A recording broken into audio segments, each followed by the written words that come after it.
Jeff. Ladies and gentlemen. Jeff Fillion. Radio X. Chef du Parti conservateur du Québec, notre chum Éric Duhamel. Saluez Éric, conférence de presse important. Est-ce qu'au moins on a des bonnes nouvelles aujourd'hui? Oui, est-ce qu'on est content des bonnes nouvelles? Salut. Ben Jeff, écoute, on a des bonnes nouvelles pour le milieu culturel. Là, ce qu'on apprend, c'est que les gens vont pouvoir retourner au cinéma et au théâtre à pleine capacité, à condition de porter le masque en tout temps et de présenter un passeport vaccinal. Donc, grosso modo, c'est la nouvelle du jour.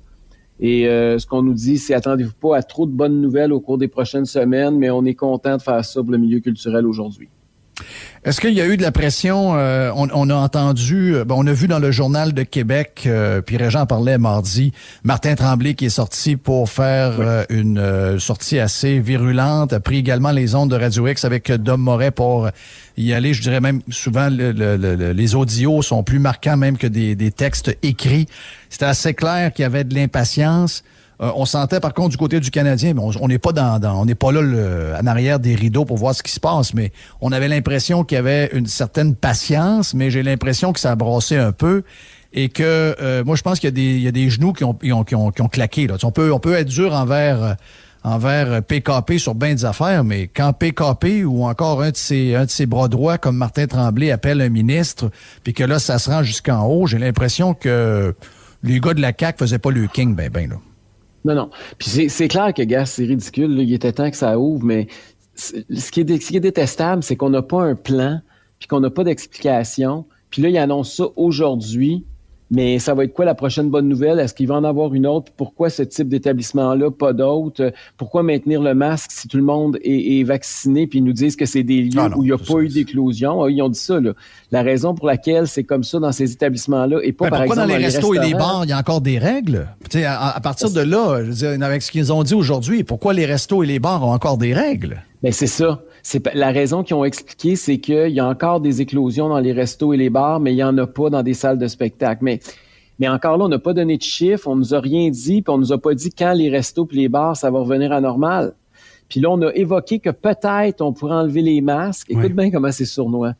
Peut-être on va pouvoir enlever les masques quand les enfants vont avoir, dans les lieux publics, quand les enfants vont avoir été vaccinés. Donc là, on est en train de nous dire, faites vacciner vos enfants, puis on va peut-être vous donner un ananas, là. Ils sont incroyables. Ça, là, on a passé par là, regarde, les histoires, les mensonges, puis les fausses promesses, on va arrêter, là. Personne ne croit ça. Puis ils répondent aussi aujourd'hui là, en donnant l'exemple, parce que là, tu sais qu'à l'Assemblée nationale, ils disent qu'ils ont un devoir d'exemplarité. Et là, ils vont exiger le passeport vaccinal. En tout cas, c'est ce que les libéraux et les caquistes souhaitent. Semble-t-il que le PQ puis Québec solidaire enfin se réveille puis commence à s'objecter à ça. Mais ça, écoute, il y a plein de raisons pourquoi l'Assemblée nationale, moi, ça me pose des problèmes. C'est pas de dire que les politiciens, faut pas qu'ils les bottines suivent les babines. Au contraire. Cela étant dit, François Legault nous a dit qu'aller manger au restaurant, aller dans un bar puis aller au cinéma, c'était pas essentiel.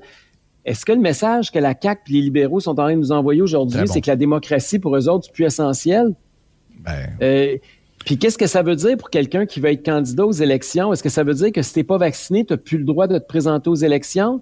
Est-ce que les journalistes qui sont pas vaccinés ou les gens qui travaillent dans la tribune de la presse, et je connais au moins une personne, est-ce que ces gens-là vont se faire expulser de la presse? Ils vont être suspendus sans solde?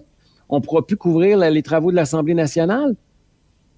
C'est la chasse aux non-vaccinés. Tu l'as vu avec les médecins. Regarde, la punition qu'on veut leur donner parce qu'ils sont pas vaccinés, ils pourront même pas faire de la télémédecine, ce qui est complètement stupide et cave. Là. Oui. Tu sais, je veux dire, on va se le dire. Oui, là, on n'a pas eu l'avis de la santé publique pour nous dire que les écrans d'ordinateur transmettaient le virus. Je l'ai pas vu passer. Ça a l'air que c'est bien tonton de dire ça. Ça a l'air que, mais c'est carrément ça. C'est carrément ça.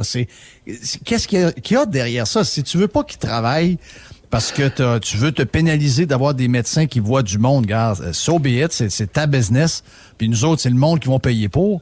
Mais je veux dire, que prendre ces gens-là puis leur dire, même à partir de là, tu peux même pas faire de télémédecine alors qu'il y a aucun danger, ils peuvent faire ça à partir de chez eux seuls et ils voient personne. Là, on est dans la folie pure. Ben, qu'est-ce qui est le plus hypocrite en ce moment, Jeff? C'est qu'on veut pas forcer la vaccination obligatoire, mais on fait tout pour que ça devienne de même, en fait. Oui, mais ça, c'est de la vaccination obligatoire. C'est ça. C'est pas sur papier, mais c'est ça pareil.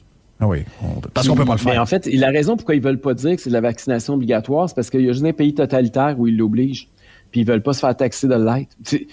Parce que sinon, je vois pas ça va être quoi les prochaines étapes? Là? Si tu es capable d'empêcher la démocratie aux non-vaccinés, je vois pas pourquoi ils n'empêcheraient pas les non-vaccinés de rentrer à l'épicerie, là. C'est quoi la prochaine étape? Qu'est-ce qu'ils vont faire? Là? Puis là, regarde, comme par exemple, m'a donné un exemple, les congrès. Moi, je veux faire un congrès au mois de novembre avec 1000 participants. OK? Pour le Parti conservateur du Québec, c'est notre gros congrès. Moi, je vais t'annoncer une affaire. Il va falloir que les 1000 soient double vaccinés. Ouais. Ben oui. Double vacciné, passeport, puis masque en tout temps, puis assis. Mais là, ce qui est bizarre, c'est qu'on avait le droit de se réunir jusqu'à 250, pas de passeport. Là, ils enlèvent ça. Il oblige les gens à se faire vacciner, puis il monte le nombre. Ouais. Et c'est tout. Puis là, politiquement, là, ça veut dire que, regarde comment c'est pervers, puis comment c'est antidémocratique, ça veut dire que la CAQ peut se réunir pour son congrès en novembre prochain, puis les conservateurs pourront pas.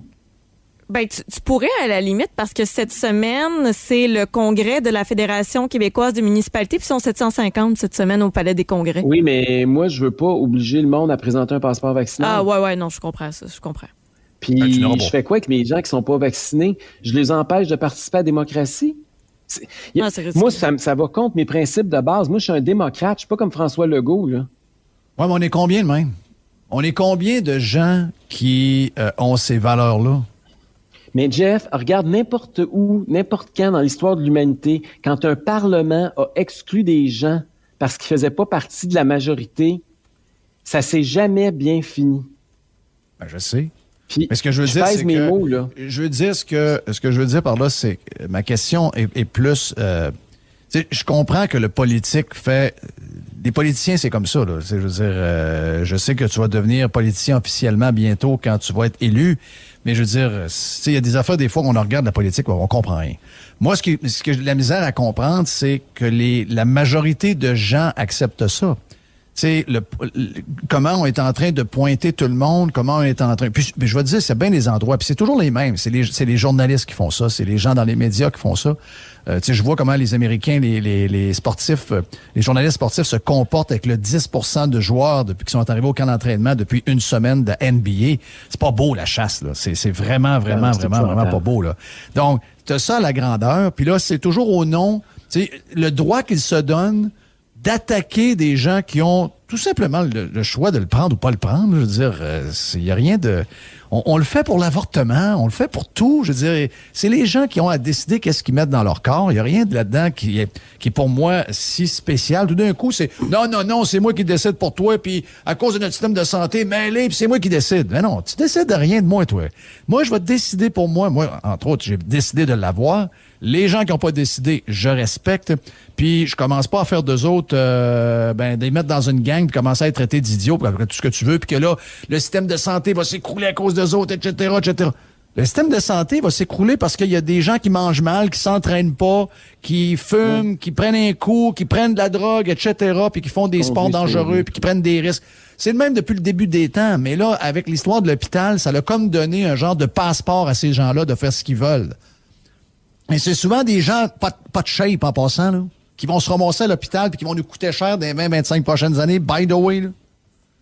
C'est ça qui est le plus drôle. C'est plus drôle, mais en même temps, c'est pas drôle. C'est très, très, très inquiétant, là. Puis le gouvernement, à tous les jours, ajoute une bûche dans le poêle. Et son rôle, c'est justement de faire baisser la tension, de réunir le monde. Il ne fait que le contraire. À tous les jours, il polarise, puis il pointe du monde du doigt, puis il invite les autres à cracher dessus. C'est pas le rôle d'un gouvernement de faire ça, de se comporter comme un bully envers une minorité dans la société, là. Ça serait n'importe quel autre groupe. Mais là, on le sait, on le sait que le go est de même, là. Tu sais, je veux dire, c'est pas juste c'est envers tout le monde, là. On pensait que c'était un monsieur un peu, bonasse qui est arrivé, ce qui arrive, là. Finalement, on n'a jamais vu un gars orgueilleux de même qui est prêt à partir de toutes les guerres qu'il faut pour arriver à sa patente.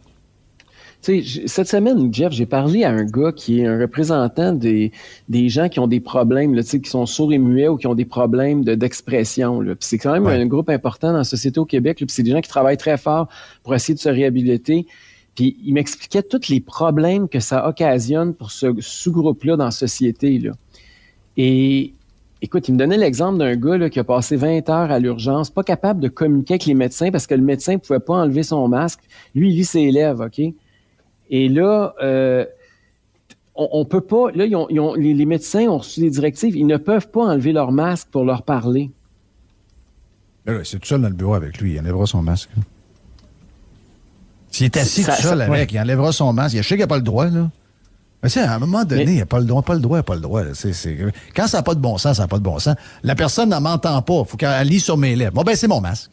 Anyway, c'est normal. Il ira avec son client au restaurant, c'est correct.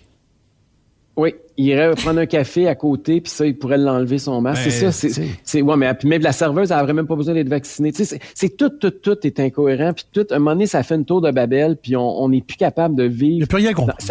Dans une société, moi, ça m'étouffe, Jeff. Je sais pas comment te l'expliquer, là, mais j'ai comme l'impression qu'on vit dans un étau depuis 18 mois, puis le gouvernement, au lieu de nous donner du lousse parce que ça va relativement bien, il passe son temps à continuer à nous squeezer puis à essayer de nous contrôler.